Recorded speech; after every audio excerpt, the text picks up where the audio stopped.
Alors, j'ai le droit à combien? Bonjour à tous les abonnés, aux frères et sœurs et aux amis. Mon rabbi, je te bénis.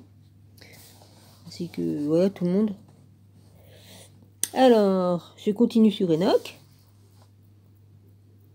Les grands prophètes. Voilà. Ouais, faites pas attention, je me suis démêlé les cheveux pour aller les laver après. Mais c'est pas évident, hein, avec des cheveux qui fait plus de... Oh, il doit faire 1m30 de long, je sais plus. Ça va jusqu'aux genoux, je suis 1m58, donc c'est assez long quand même. Hein. Ben, faut que je raconte ma vie. Oh bah de toute façon, il n'y a pas grand chose à raconter dans ma vie. Hein. Je suis toute seule, je vis toute seule dans mon appart. Je sors une fois dans le mois ou 2 fois, vas-y, hein, je fais une course, ça dure longtemps moi une course. Je mange pas beaucoup donc vas-y. Disons que je tape dans les réserves de graines et tout ça. J'ai des réserves, heureusement. Ouais. Qu'est-ce que je raconte ma vie, moi? Bah oui. Bon, pour dire des conneries? Ouais, c'est pas intéressant ce que je dis là. Je vais sur Enoch, excuse-moi Enoch. Ben, bah oui, j'ai le droit de m'excuser auprès d'Enoch. Là où il est, il m'entend. Hein, il doit m'entendre, j'en sais rien, mais il est quelque part. Mais oui, je vais pas dire... je vais pas plus loin parce que sinon je vais dire des choses que... peut-être pas que je dise. J'en sais rien. Et je crois pas que ça intéresse les gens de savoir certaines choses que je sais. Voilà. Alors, chapitre 69, nom et rôle des anges déchus. Je reprends d'ici les serments mystérieux qu'ils ont révélés. Alors, je reprends d'ici parce que je sais plus si je l'avais fini. Est-ce qu'il y a 2 pages ou pas ici? Je reprends d'ici, c'est pas grave, même si je reprends un morceau comme ça, c'est bien.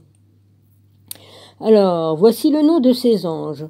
Le premier d'entre eux est Shamyaza, et le second Arstikifa, le troisième Armen, le quatrième Kokabel, le cinquième Touriel, le sixième Rumyal, le septième Daniel, le huitième Nekel, le neuvième Barakel, le dixième Azazel, le onzième Armaros, le douzième Bartarial, le treizième Bassasael, le quatorzième Ananaël,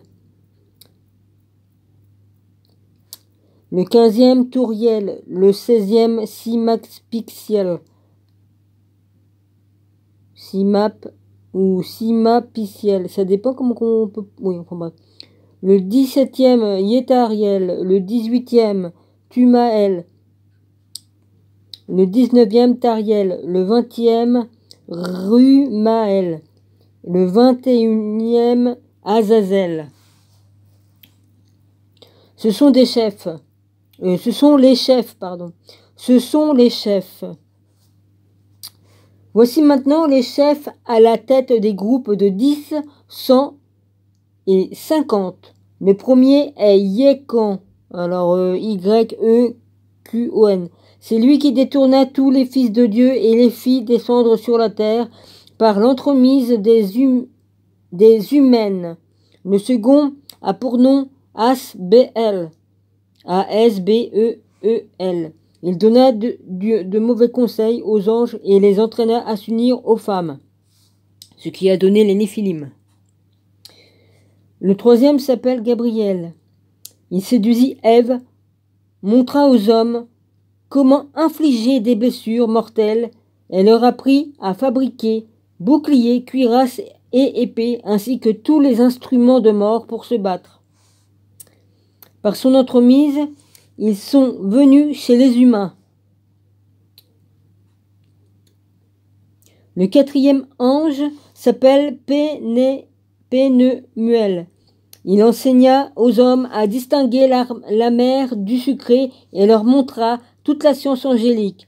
C'est lui aussi qui leur a appris à écrire avec de l'encre sur du papyrus, et nombreux sont ceux qui sont dans l'erreur depuis ce jour, car les hommes n'ont pas été mis au monde dans ce but pour affirmer de la sorte leur foi avec une plume et du papier. Ils n'ont pas été créés autrement que pour être des anges, c'est-à-dire pour demeurer juste et pure, afin que la mort n'eût jamais de prise sur eux. Point. Au lieu de cela, à cause de cette connaissance qui est maintenant celle des humains, ils vont périr. C'est aussi à cause de cela que les morts me dévorent. Que la mort, pardon. C'est ainsi à cause de cela que la mort me dévore. Excusez-moi. Le nom du cinquième ange est Kasdeya. C'est lui qui montrera aux hommes comment infliger des blessures en utilisant les esprits et les démons. Il enseigna aussi comment nuire à l'embryon dans le ventre de la mère. Ouais, c'est pas étonnant qu'il y ait des enfants qui naissent sans bras, sans jambes,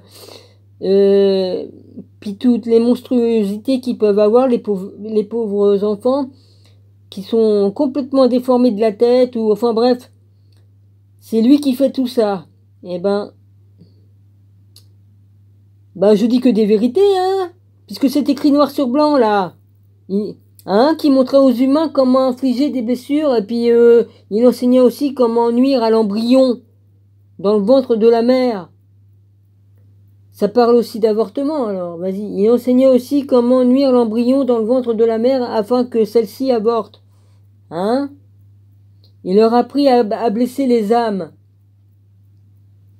à connaître les morsures du serpent et les maux causés par la chaleur du soleil à son zénith. Et voici la tâche de Kasbeel, maître du pacte qu'il montrait aux saints. Quand il habitait dans la gloire, son nom est Beka. Eh ben, il leur demanda à Michael de lui révéler les noms secrets afin qu'il puisse s'en servir dans son serment. Aka-El, Aka, A-K-A et E-L un peu plus loin. Parce que là, après, comme il était marqué tout à l'heure, attends, est-ce qu'il était marqué de la même façon? Oh, puis il commence à utiliser les vers de mes loupes, alors ça ne voit pas trop bien. Akael avait déposé ce serment d'une puissance extraordinaire entre les mains de Michael. Voici ce qu'il contient. Par lui, le ciel fut suspendu avant que le monde ne fût créé. Par lui, le ciel fut suspendu avant que le monde ne fût créé. Par lui, la terre fut établie sur l'eau et depuis les profondeurs secrètes des montagnes surgissent de belles eaux. Par ce serment aussi, la mer a été créée et lui a donné du sable comme fondement au temps de sa colère. Attends. Akael.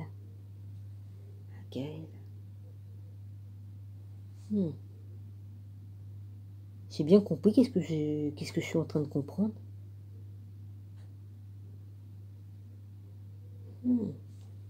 Excusez-moi. La vache. Par ce serment aussi, la mer a été créée et il lui a donné du sable comme fondement au temps de sa colère. Par lui encore, les abîmes ne bougent pas. Par lui, le soleil et la lune accomplissent leur parcours sans transgression, les lois auxquelles ils sont soumis de toute éternité. Merci papa, c'est pas de ma faute si j'ai des révélations en pleine lecture. Bon. Les étoiles suivent leur trajet et elles répondent au nom secret qu'il leur a donné. Même chose pour les esprits des eaux, des vents et des souffles. La voix du tonnerre et la lumière des éclairs sont gardées de même que les réserves de grêle, de gelée, brouillard, pluie et rosée. Tous sont fidèles et rendent grâce devant l'esprit. Ils le louent de toute leur force. Leur nourriture réside dans toute action de grâce.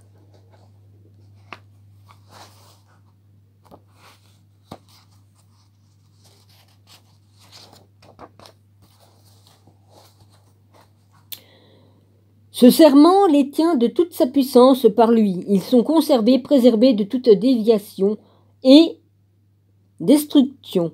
Ils ont ressenti une grande joie, ont béni, loué, exalté Dieu, parce que le nom de ce Fils de l'homme leur avait été révélé. Il s'est assis sur le trône de sa gloire et la totalité du jugement lui a été donnée afin qu'il éloigne et détruise les transgresseurs, les enlève de la surface de la terre.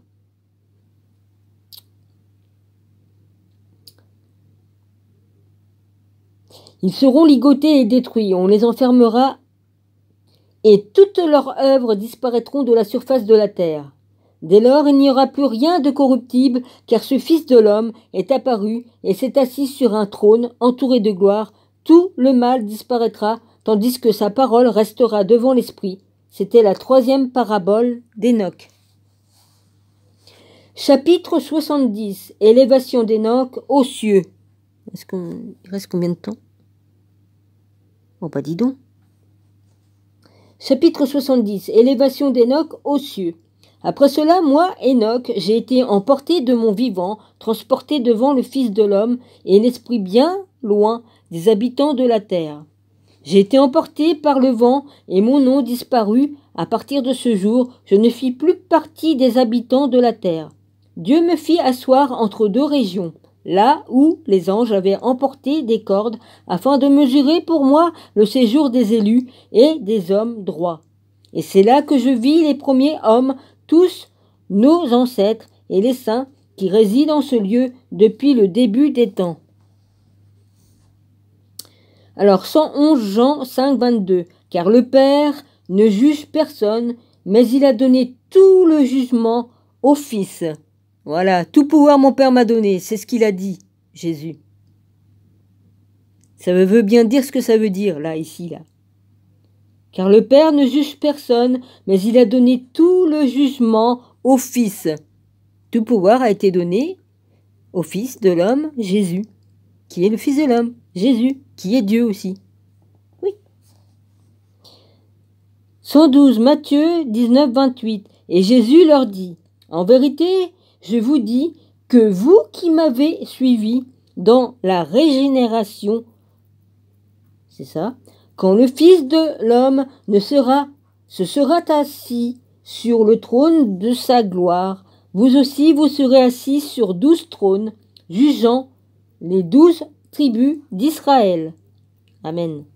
C'est cette ligne à rappel de manière étrange le roman de Philippe José Farmer. On doit dire Farmer, F-A-R-M-E-R, comme l'autre là, la chanteuse. Bon, le fleuve de l'éternité. Après c'est marqué le fleuve de l'éternité. Chapitre 71, la promesse du maître du temps. Ça me fait sourire. Dominique, elle en sait des choses. Bon. J'ai pas étudié depuis l'âge de mes 10 ans. C'est pas pour rien que Dieu m'a préparé, parce que franchement, Dieu est grand, ça c'est vrai. Mon âme fut enlevée et monta dans les cieux. J'y vis les saints enfants de Dieu marcher sur des flammes. Ils portaient des tuniques immaculées et leurs visages resplendissaient comme du cristal. Je voyais aussi de fleuves de feu dont la lumière possédait l'éclat du quartz. L'homme Michael saisit sa main droite, me releva et me conduisit.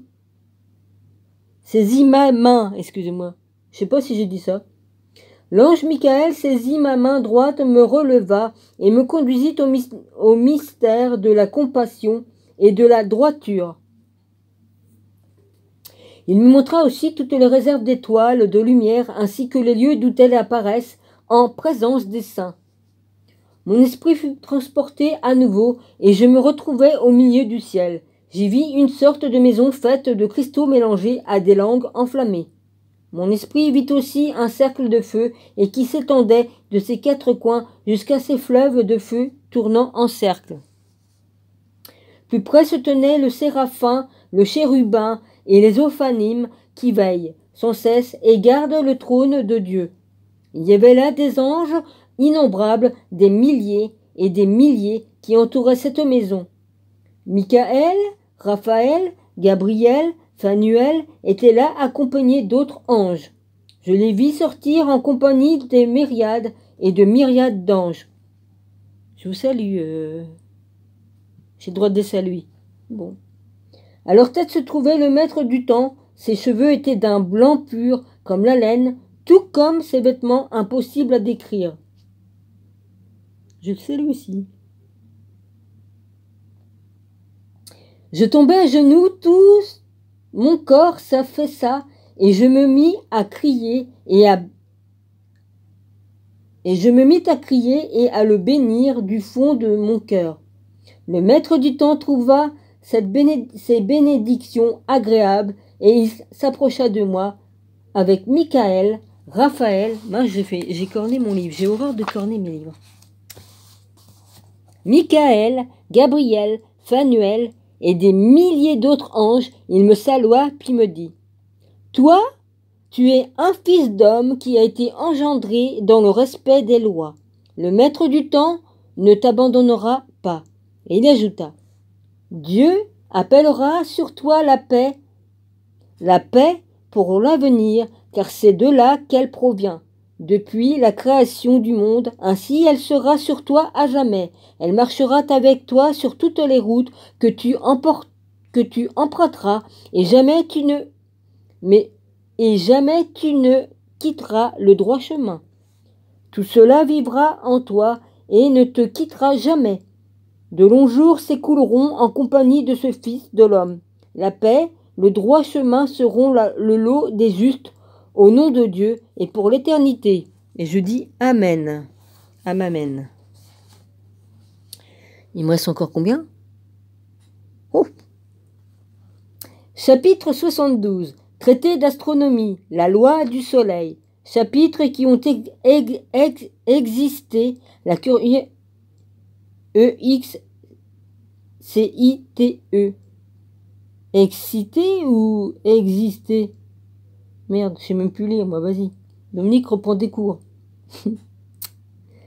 Exciter la curiosité. Voilà, c'est ça. Exciter la curiosité de Brad et Van der Kam.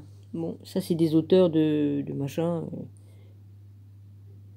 Il y a des archéologues ou j'en sais rien, moi, qui ont redécouvert des livres et puis ils en parlent, quoi. Chapitre, voilà. Ce livre expose le changement qui surviendra dans les courses des corps célestes selon les relations qu'ils entretiennent les uns avec les autres, leur importance, leur phase, leur nom et leur origine. Tout cela, Uriel, l'ange qui m'accompagnait, me le montra, car il est leur guide et leur organisateur. J'ai pu observer les lois auxquelles ces corps obéissent, comment ils fonctionnent dans le temps des hommes jusqu'à l'accomplissement d'une nouvelle création qui durera elle aussi pour l'éternité. Voici la première loi qui régit ces corps célestes. Le soleil se lève aux 6 portes du ciel situées à l'est. J'ai toujours dit qu'il fallait prier vers l'est. C'est marqué dans les livres là, c'est marqué dedans. Puis dans la Torah, c'est marqué aussi. Vers l'est. Et se couche aux 6 portes de l'ouest. La lune se lève et se couche par ces mêmes portes, ainsi que les anges des étoiles et les étoiles elles-mêmes. Toutes les portes sont en ordre, les unes à côté des autres, et de nombreuses fenêtres s'ouvrent à la droite et à la gauche de chacune. C'est vrai que j'ai perdu l'habitude de parler, parce que comme je suis toute seule, quoique je parle tout le temps toute seule, hein, même, on me dirait que je suis cinglée, mais je m'en fous, je parle à Dieu, je parle au Fils. Voilà, je parle au Père et au Fils, je parle à moi-même, puis voilà. Je prie, et puis voilà, et puis je fais ce que j'ai à faire, puis voilà. Mais là, j'ai perdu l'habitude de parler très longtemps direct en lisant. Bon, en même temps, j'ai mangé des trucs qui me donnent un petit peu d'allergie, peut-être. Je sais pas, bon, c'est pas grave. Le soleil se lève le premier et son trajet épouse presque celui du ciel empli d'un feu ardent et flamboyant. Le vent souffle sur le char où l'astre monte puis disparaît du ciel avant de revenir vers le nord pour repartir à l'orient. Ainsi, il se lève dans le premier mois par la grande porte, c'est-à-dire par la 4e des 6 portes orientales. À cette porte s'ouvrent 12 fenêtres, d'où une flamme jaillit. Quand il est temps, il en sort pendant 30 matins et redescend régulièrement par la quatrième porte située à l'Occident. Il ne faut pas oublier qu'à cette époque, il n'y avait pas 365 jours. Ça a été rajouté avec le nouveau calendrier, avec l'autre Julien ou je sais pas quoi, là, l'autre là. Ils ont rallongé pourquoi? Pour qu'on soit décalé avec les vraies dates, les vraies fêtes de Yahweh. Hein? Comme ça, tout le monde est faux dans leur truc. Hein? Puis on s'est retrouvé avec le truc du dimanche. Bah voyons, c'est samedi normalement. Il y a le truc Hanouka, il y a Shabbat, enfin il y a tout un tas de trucs. Excuse-moi Jésus, j'ai dit truc. Excuse-moi. Je veux pas manquer de respect, excuse-moi. Voilà. Hein? Donc ils ont mis tout le monde à porte-à-faux. Sans savoir, les gens, ils font le contraire de ce que Dieu a demandé. Ils savent pas. Ils savent pas qu'ils sont dans les vraies dates. Ils savent pas qu'ils sont pas dans les vraies dates et tout ça. Ils savent pas que au lieu d'être en 2021, on est en 2028. Ils savent pas que tout a été décalé à cause qu'ils ont changé les dates et tout ça et qu'ils ont menti. Ouais. Vous me croyez ou pas? Moi, je m'en fous. Moi, hein. Je dis ce que je dis. Je dis ce que j'ai à dire. Ouais, c'est pour ça, hein? Jésus, tu m'as bien compris, hein, pourquoi je dis ça. Tu m'as bien compris, Seigneur. Ah oui. Comme on dit, avant l'heure, c'est pas l'heure, après l'heure, c'est plus l'heure, mais tu vas comprendre. Hein? Voilà. Eux, ils ont tout décalé. Tout décalé. Avec leurs mensonges. Tout ça pour qu'on soit dans le péché tout le temps, sans le savoir. Hein, on fait les choses qui ne sont pas adéquates par rapport à la vraie date. Eh oui. Chapitre 72, est-ce que j'y suis là au fait? L'eau juste au nom de Dieu et pour l'éternité. J'y suis ou pas? Bon, écoutez, je vais reprendre de là. Hein. Gabriel, Phanuel et des milliers d'autres anges, il me salua, puis me dit, toi, tu es un fils d'homme qui a été engendré, je sais, je l'ai lu, mais je recommence de là. Dans le respect des lois, le maître du temps ne t'abandonnera pas. Et il ajouta, Dieu appellera sur toi la paix pour l'avenir, car c'est de là qu'elle provient depuis la création du monde. Aussi, elle sera sur toi à jamais. Elle marchera avec toi sur toutes les routes que tu emprunteras, et jamais tu ne quitteras le droit chemin. C'est sûr que si je parlais un peu moins de ma vie entre deux, je m'y retrouverais, hein? Ouais, c'est une grande vérité, Jésus. Tout cela vivra en toi et tu ne quitteras jamais. De longs jours s'écouleront en compagnie de ce Fils de l'homme. La paix, le droit chemin seront la loi des justes au nom de Dieu et pour l'éternité. Chapitre 72. Traité d'astronomie, la loi du soleil. Chapitres qui ont excité la curiosité de Brad et de... Bon, ça je l'ai fait, mais je reprends. Ce livre expose le changement qui surviendra dans les courses du corps céleste selon la relation qu'ils entretiennent les uns avec les autres. Leur importance, leur phase, leur nom et leur origine, tout cela, Uriel, l'ange qui m'accompagnait, me le montra, car il est leur guide et leur organisateur. J'ai pu observer les lois auxquelles ces corps obéissent, comment ils fonctionnent, et dont le temps des hommes jusqu'à l'accomplissement d'une nouvelle création qui donnera elle aussi pour l'éternité. Qui durera elle aussi pour l'éternité. Là, je commence à avoir trop chaud. Là, j'ai mis du chauffage et j'étais obligé de mettre une veste en laine là parce que j'avais pas chaud. Mais maintenant, je commence à avoir trop chaud. C'est pas grave. Qui durera aussi pour l'éternité. Voici la première loi qui régit ces corps célestes. Le soleil se lève aux 6 portes du ciel situées à l'est et se couche aux 6 portes de l'ouest. La lune se lève et se couche par ces mêmes portes ainsi que les anges des étoiles et les étoiles elles-mêmes. Toutes les portes sont en ordre, les unes à côté des autres, et de nombreuses fenêtres s'ouvrent à la droite et à la gauche de chacune. Le soleil se lève le premier et son trajet épouse presque celui du ciel, empli d'un feu ardent et flamboyant. Le vent souffle sur le char où l'astre monte, puis disparaît du ciel avant de revenir vers le nord pour repartir à l'orient. Ainsi, il se lève dans le premier mois par la grande porte, c'est-à-dire par la 4e des 6 portes orientales. À cette porte s'ouvrent 12 fenêtres, d'où une flamme jaillit quand il est temps. Il en sort pendant 30 matins et redescend régulièrement par la 4e porte située à l'Occident. Je suis désolé, je me retape tout ça que j'avais déjà fait, mais c'est pas grave. Durant cette période, les jours s'allongea et les nuits raccourcirent. Le jour dépasse la nuit de c'est pas facile à dire, 2/9 de jour, qui est exactement de 10 parties 9e tandis que la nuit est de 8 parties.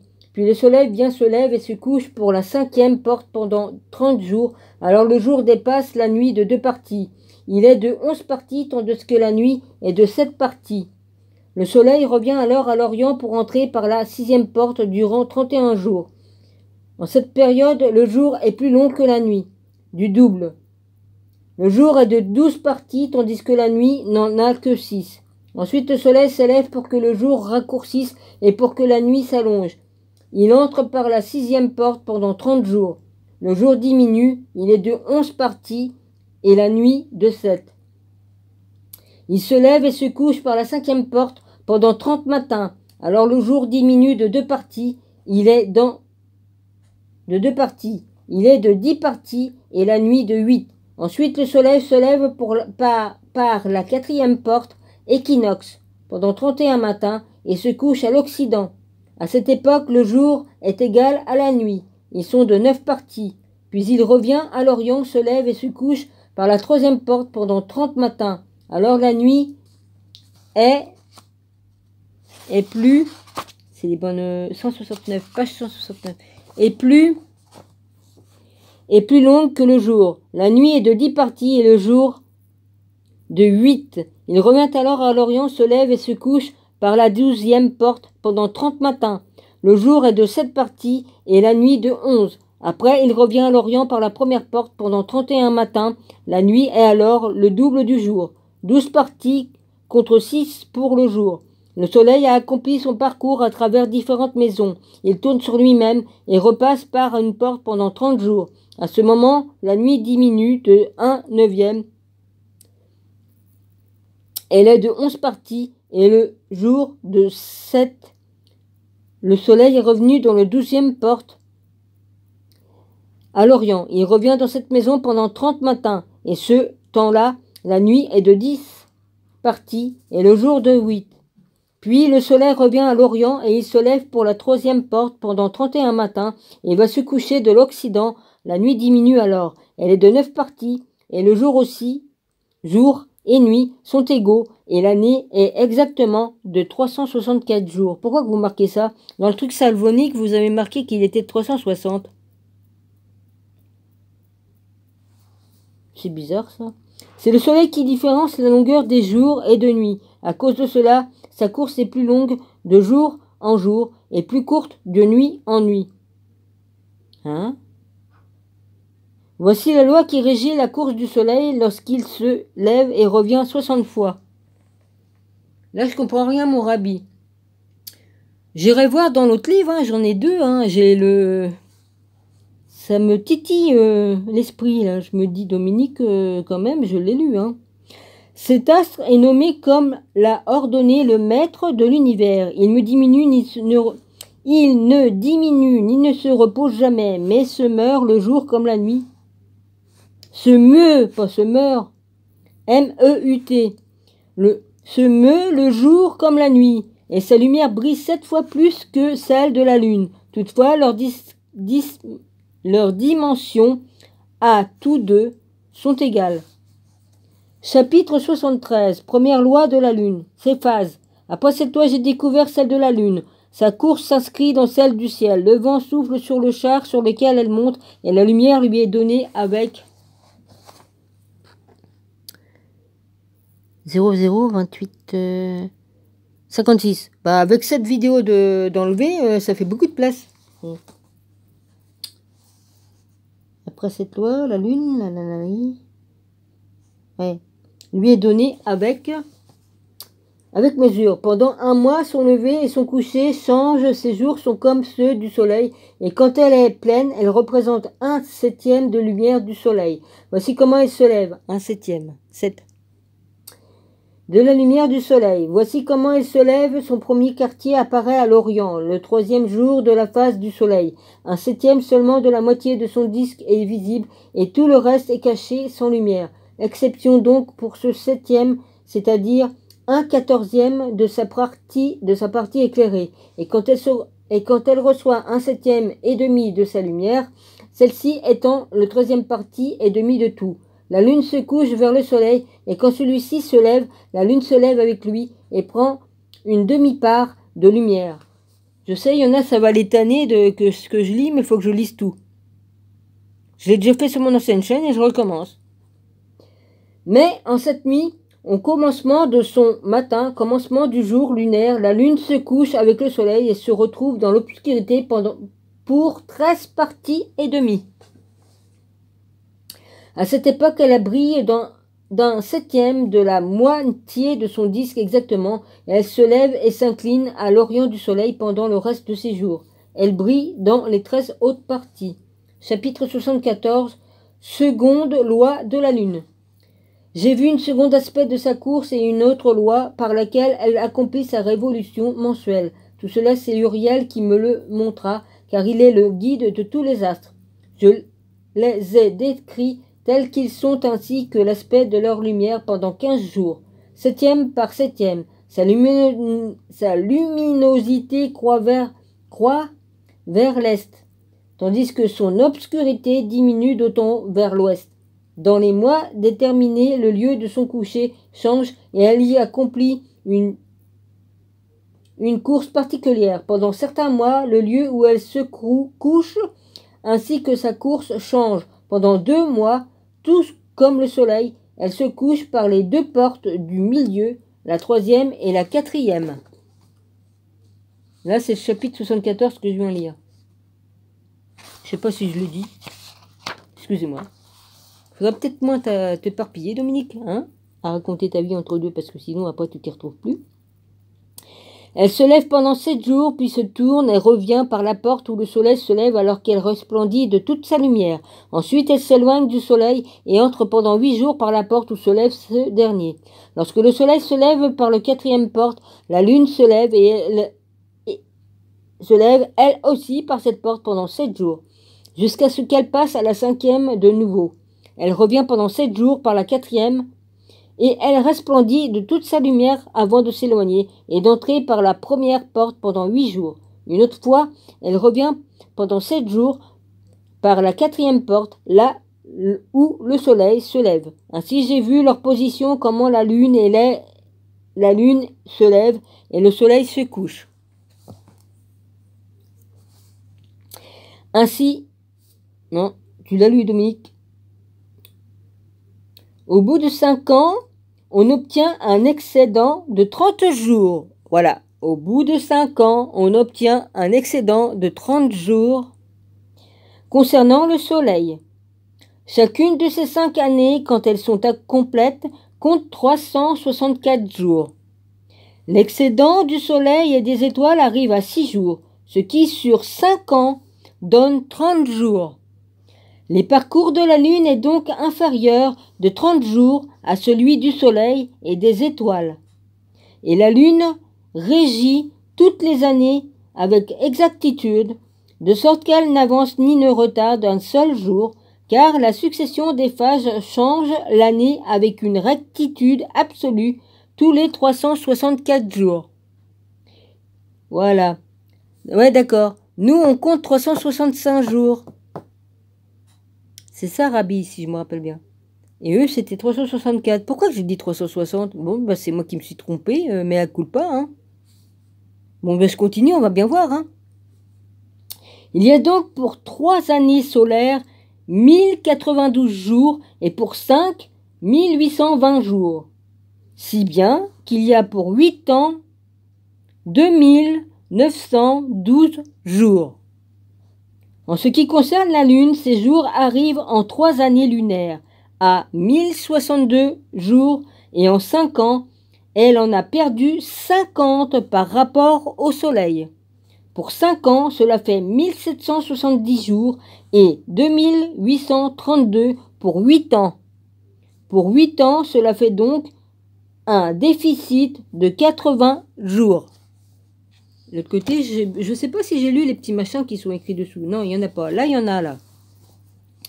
Alors, 114. Si l'année lunaire fait 354 jours et le soleil 364 jours, excusez-moi, la différence est de 10 jours et non de 6. Selon Richard, Laurence, oui, je sais pas si j'ai le droit de dire les noms, hein.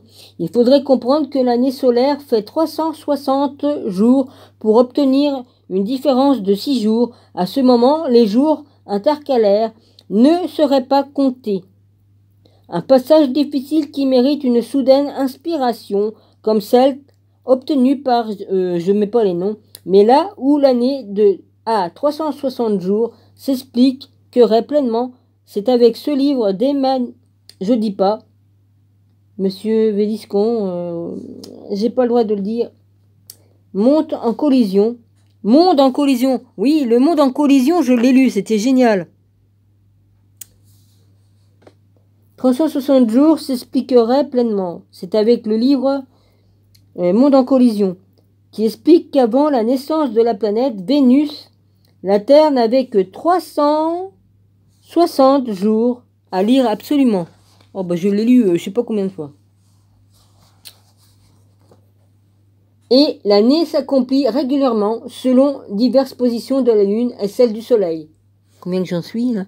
36 minutes. Et ça va vous plaider pendant 8 jours si ça continue, parce que déjà 35 minutes. Ça met plus de 6 heures, alors vas-y. Chapitre 75. L'ange Uriel préposé aux astres. Les chefs des anges des 1000 qui veillent sur toute la création et sur toutes les étoiles sont ainsi chargés des 4 jours intercalaires, puisqu'une partie de leur mission consiste à s'occuper de la durée de l'année. Ils exercent leurs fonctions pendant les 4 jours qui ne sont pas décomptés dans la durée supposée de l'année. Et à cause d'eux, les hommes se trompent, voilà, car les astres de leur lumière mettent en évidence les états de l'univers à la première, troisième, quatrième et sixième porte. Ainsi, l'année s'accomplit avec exactitude en 364 situations célestes. Car les temps, années, jours en signes zodiacaux qui leur correspondent, Uriel me les montra. Il est l'ange que le maître de l'univers a placé à la tête de toutes les lumières célestes, afin que le soleil, la lune et toutes les créatures célestes règnent dans le ciel et puissent être vus depuis la terre comme des guides aussi bien le jour que la nuit. Uriel me fit également visiter les 12 portes ouvertes dans la course du soleil. Ces rayons en sortent et laissent échapper une chaleur qui se répand sur la terre, mais autant qui leur sont fixés. Ces portes servent aussi au vent et à l'esprit de la rosée. C'est bien 12 portes que j'ai vues dans ces cieux. D'elles sortent le soleil, la lune et les étoiles, ainsi que toute œuvre céleste à l'Orient comme à l'Occident. De nombreuses fenêtres sont ouvertes à droite et à gauche, et chacune répand de la chaleur. Elles sont en correspondance avec les portes qu'utilisent les étoiles pour se lever et se coucher.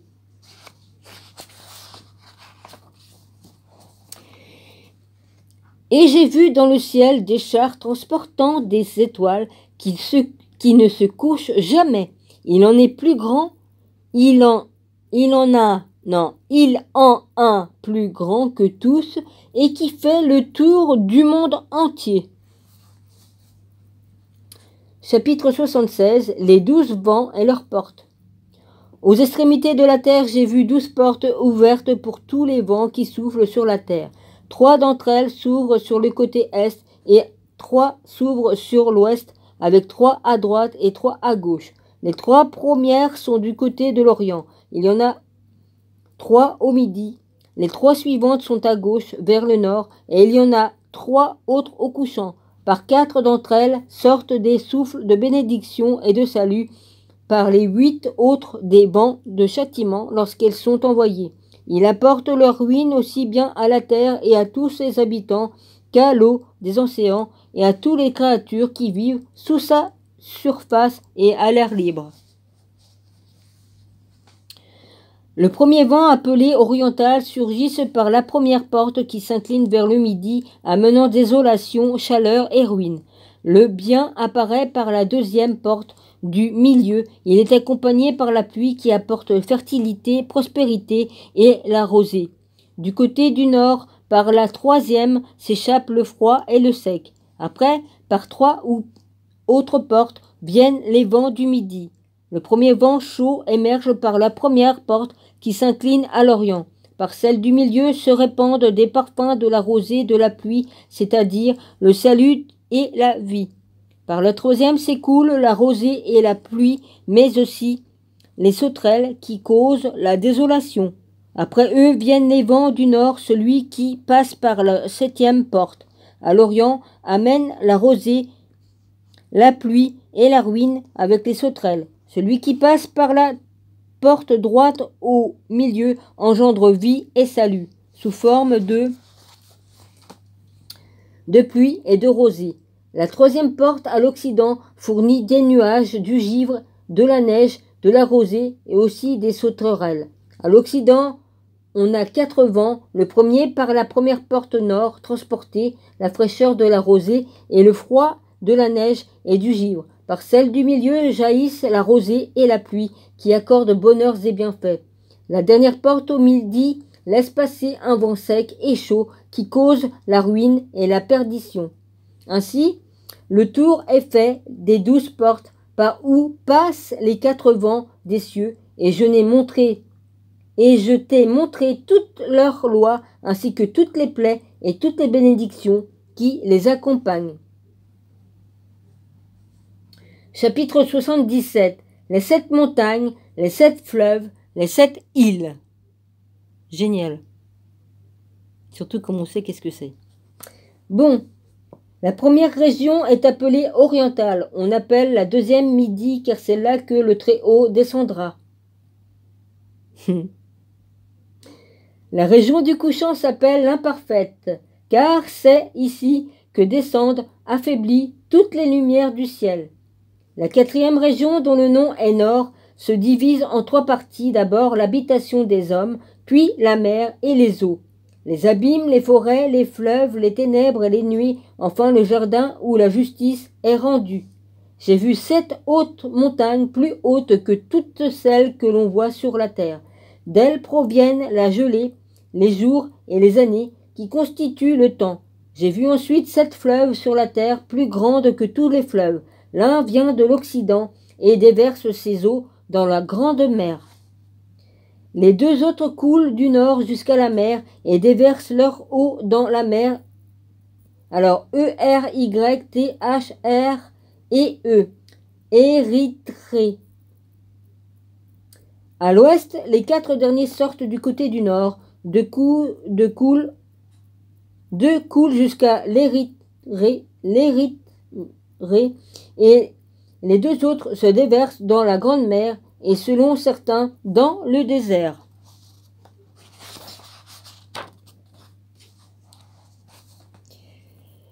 Enfin, j'ai vu 7 grandes îles, 2 situées près de la terre et 5 au milieu de la grande mer. Chapitre 78. Le soleil et la lune. Voici le nom du soleil. L'un est Oriyares. O-R-Y-A-R-E avec un accent dans le sens qu'il y a. On oblique du haut en bas. De haut en bas, ouais. Et l'autre, Thomas. T-O-M-A-S. Thomas, mais c'est marqué T-O-M-A-S. La lune, elle, a 4 noms. Azonia. A-S-O-N-Y-A. Ebella. Benacé. Et Héra. Héra? Ah. C'est Héra comme Héra? Ouais, comme le truc de Xena, il y avait Héra. C'est la même chose, ça? Ouais, on m'a compris. Héra, la déesse Héra, là, dans le truc, là. Bon, je sais pas si ça a à voir, mais ça m'a tilté comme ça dans la tête. Bon, la course de ces 2 astres lumineux est similaire. Le disque du soleil possède cette partie de lumière de plus que la lune. La lumière passe du soleil à la lune jusqu'à épuisement. D'un 7e, les 2 astres se couchent et entrent par les portes de l'Occident. Ils accomplissent leur évolution par le nord et réapparaissent dans le ciel par l'Orient. Quand la lune se lève, c'est 1/14e de sa luminosité qui apparaît dans le ciel et en 14 jours, elle est pleine. 15 parties de lumière sont transférées en elle jusqu'au 15e jour où elle est pleine, selon le signe du zodiaque où elle se trouve. Elle atteint alors 15 parties de lumière et croît par 14e. Puis elle décroît le premier jour de 14 parties de sa lumière, le deuxième à 13, le troisième à 12, etc. Le 15e jour, elle perd ce qui restait de lumière. 5e mois, la lumière dure 29 jours. D'autres, 28. Uriel me montra aussi quand la lumière est projetée sur la lune et d'où elle est projetée depuis le soleil. Tout le temps que la lune croît, elle capte la lumière, faisant face au soleil. En 14 jours, elle est pleine. Ainsi, embrasée, sa lumière emplit le ciel. Le premier jour, elle est appelée nouvelle lune, car ce jour-là, la lumière glisse sur elle. Cela ligne fascine tous les astronomes. Voici, à titre de comparaison, la phase donnée par les linguistes de la Bible intertestamentaire, page 565. Uriel m'a fait voir un autre calcul, autre loi, à quel moment la lumière est mise dans la lune et, par où elle est mise à partir du soleil. Tout le temps que la lune progresse, la lumière lui est projetée en face du soleil pendant 14 jours. Elle est pleine, alors après, la lumière glisse sur elle. Elle est